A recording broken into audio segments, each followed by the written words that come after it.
안녕하세요. 여성건강간호학 2 조기진통에 대해 발표할 10조입니다. 목차는 조기진통의 정의, 원인 및 증상, 진단검사, 치료, 교육입니다. 조기진통의 정의입니다. 조기진통이란 무엇일까요? 조기진통은 임신 20주에서 37주 사이 자궁경부의 변화와 자궁수축이 일어나는 것을 말합니다. 이때 임신 중 가진통 혹은 브렉스턴 힉스 수축은 정상적인 현상으로 불규칙한 수축은 조기분만 진통과 연관이 없는 경우가 많습니다.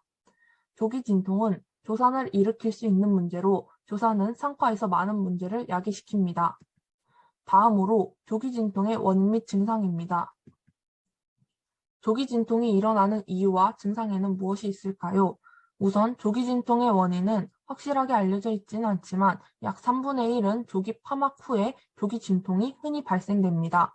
상가적 요인으로는 양수과다증, 조산의 기왕력, 경관무력증, 산전출혈 등이 있고 내과적 요인으로는 신질환, 신우신염, 당뇨병, 만성고혈압, 임신성 고혈압증 등이 있습니다. 모체의 인구학적 요인으로도 나타날 수 있는데 연령이 20세 이하, 40세 이상인 경우, 흡연, 알코올 섭취, 장시간 근무 등이 있습니다. 조기진통의 증상으로는 질 분비물의 변화 및 증가 현상, 질출혈, 파막, 32주 이전의 태아 하강감 등이 나타납니다. 다음으로 조기진통의 진단검사에 대해 알아보도록 하겠습니다. 조기진통의 진단검사는 언제 해야 할까요? 첫 번째, 규칙적인 자궁수축과 함께 점진적 자궁경부 개대 및 소실이 있는 경우. 두 번째, 자궁경부 개대가 2cm 이상이거나 소실이 80% 이상이면서 자궁수축이 있는 경우. 세 번째, 생화학적 표지자 검사를 할 때입니다. 여기서 두 번째, 자궁경부 개대가 2cm 이상이거나 소실이 80% 이상이면서 자궁수축이 있는 경우에 조기 양막 파수 시 내지는 금기이며 조기 양막 파수 후 흔히 조기 진통이 생길 수 있기 때문에 조기 양막 파수 임산부에서 규칙적인 자궁수축이 존재할 경우 조기 진통으로 진단할 수 있습니다. 하지만 증상만으로 조기 분만 진통을 진단하는 것은 무리가 있으므로 자궁경부 검진과 초음파 검사, 생화학적 표지자 등의 검사를 병행해야 합니다. 생화학적 표지자 검사를 시행할 때는 자궁경부 분비물에서 파이브로넥틴과 같은 생화학적 표지자 검사를 하게 됩니다. 조기진통의 진단검사로는 무엇이 있을까요? 첫 번째, 자궁경부 검진이 있습니다. 이는 자궁경부의 분비물을 확인하여 양막이 파손되지 않았는지 확인하기 위한 검진으로 미생물 검사를 위하여 분비물을 채취하고 생화학적 표지자 검사를 시행하기도 합니다. 내진을 통하여 자궁경부의 열림 상태를 확인하는데 경우에 따라 육안으로 자궁경부가 열려 있는 것을 확인할 수도 있습니다. 만일 1cm 이상 개대되어 있고 80% 이상 얇아진 경우 조기 진통을 의심하게 됩니다. 질 분비물이 있다면 니트라진 암니슈어 검사를 시행합니다. 니트라진 검사는 pH의 변화를 감지하여 변환색을 보고 조기 양막 파수를 진단할 수 있는 검사법입니다. 산성을 띠는 질 분비물은 니트라진 종이가 노란색으로 변하게 하고 약 알칼리성인 양수는 니트라진 종이가 파란색으로 변하게 합니다.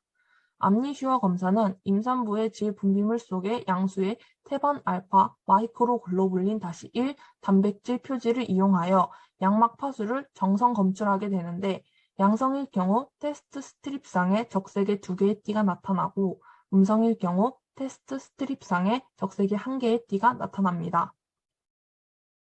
두 번째로는 태아 비수축 검사가 있습니다. 시간에 따른 태아 심박동수 변화 양상을 측정하며 비침습적이고 즉각 이용 가능하다는 장점이 있습니다.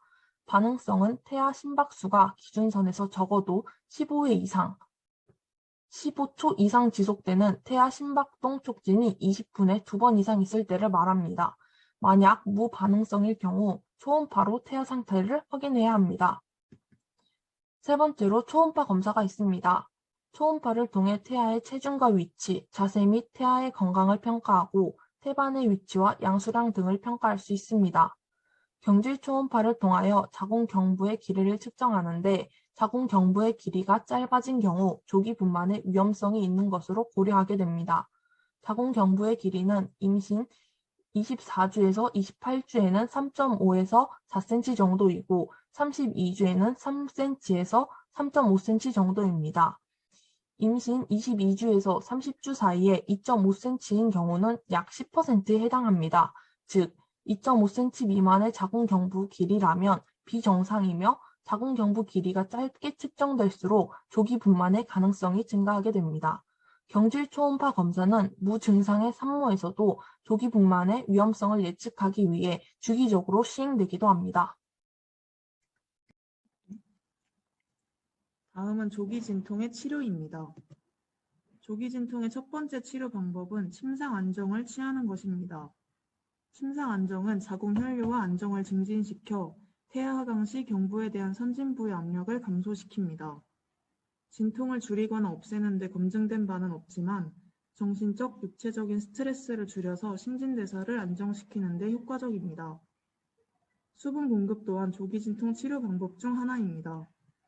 우리 몸은 수분이 부족할 때 뇌하 수체에서 신장의 수분 재흡수를 촉진하는 옥시토신이 분비되는데 이는 수분의 재흡수와 유도 분만 시 자궁 수축제로 쓰이는 약물입니다.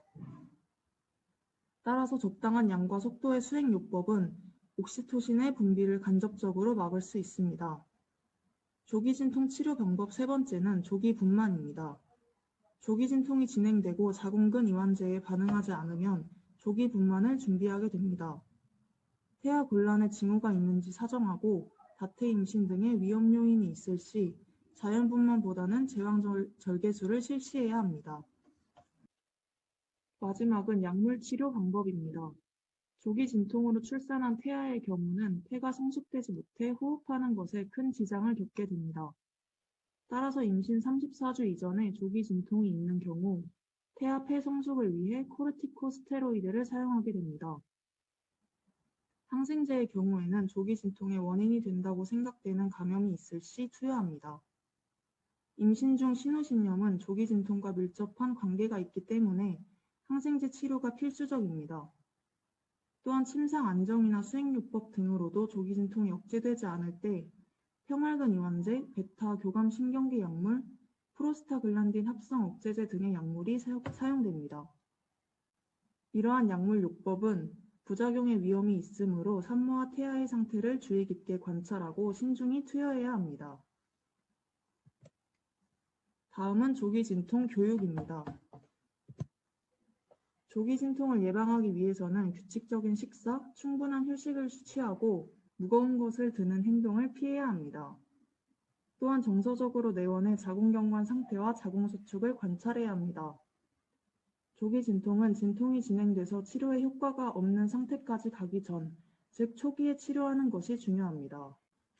조기 진통 경험이 있거나 조기 진통이 올 가능성이 높은 고위험 산모의 경우 임신 28에서 32주 사이에 자궁수축 감지 장치로 자궁수축 빈도와 자궁경부 상태를 보는 것은 조기 진단에 도움이 됩니다.